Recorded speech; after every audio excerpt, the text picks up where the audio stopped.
Hi everyone, this is Michelle of Scrappin with my bug. I wanted to show you this lollipop slash cake pop holder that I made. It comes from SVG cutting files, and I just wanted to show you a little bit on how to put it together in case anyone was confused about it.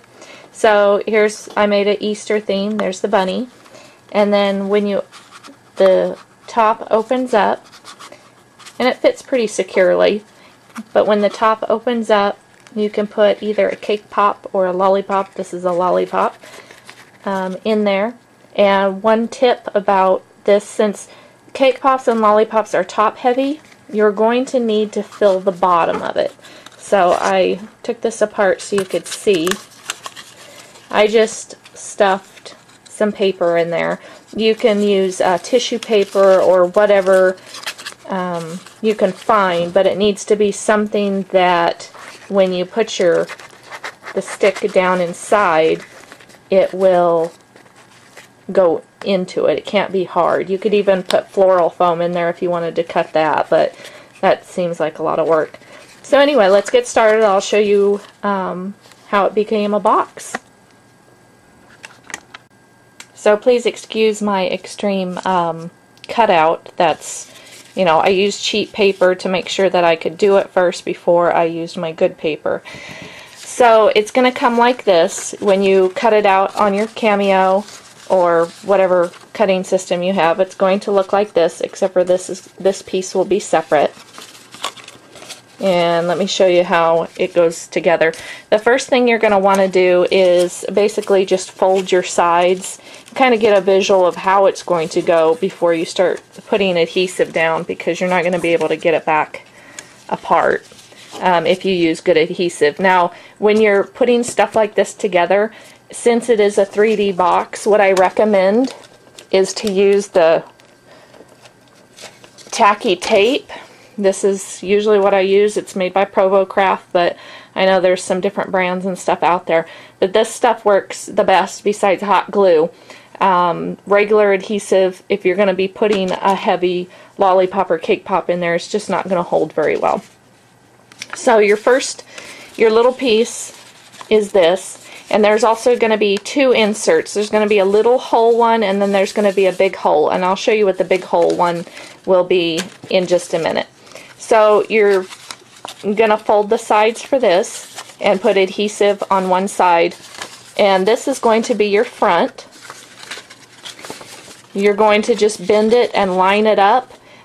In this one, I stuck it a little bit down just to do something different, so it's not flush with this part. And you can stick it, wherever you want to.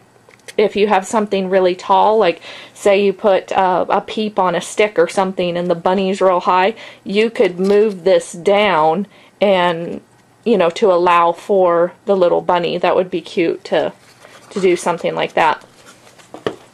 Unfortunately, it's not Easter yet, or I would have done that. But anyway, so you have this, and this is the easiest way to do it that I found. Go ahead and put that flush with this one. Then you're going to put your adhesive on there, and you're going to just basically roll this. You're going to put adhesive down on that one, and then turn it again. Put more adhesive down, so see, you're creating your box. You're going to leave that for the end. And then you're going to peel off the tacky tape off of this side and this side, and very carefully, put it together like that. So when you're done, you'll have your box. You can save the bottom for last since you have to stuff it.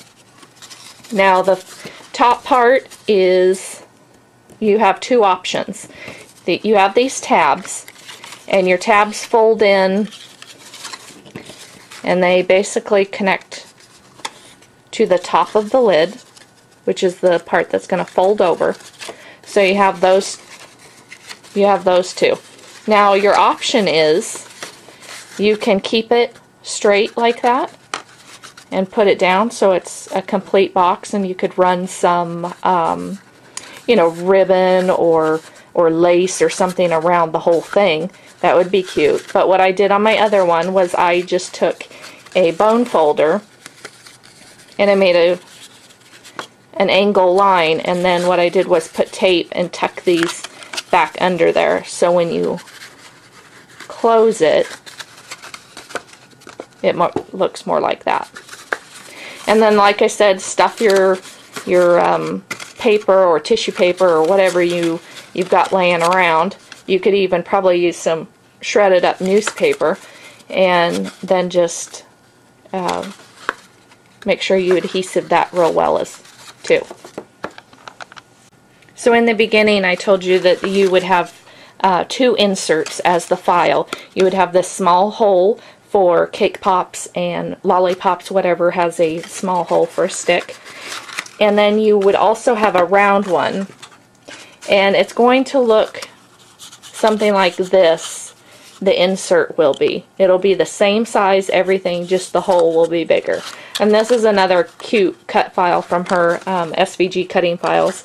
It's a little heart, and then you decorate the box and everything.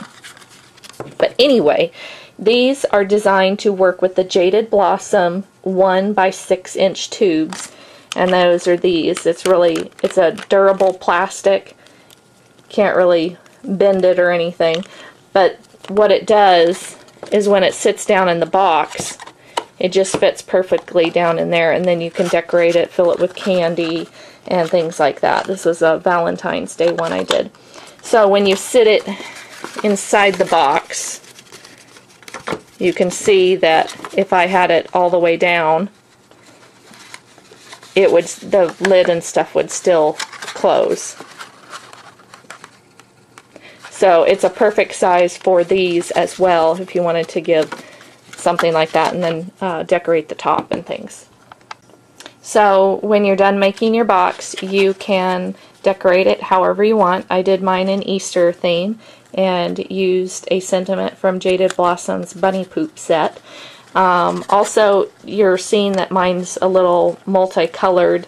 What I did was I did the box in white cardstock, something really heavy that I had, and then what I did was I just measured the sides and made it where I could put the pattern paper over it, and it would still give it that pattern look but be very sturdy. And I know a lot of pattern paper out there isn't as sturdy as it needs to be sometimes. So that's it. I hope you enjoyed my project, and be sure to check out this box at SVG Cutting Files, and she has some cute treat favors, boxes, images. Also, this bunny came from her too, so she is a cutie. Thanks so much. Michelle at Scrappin' with My Bug.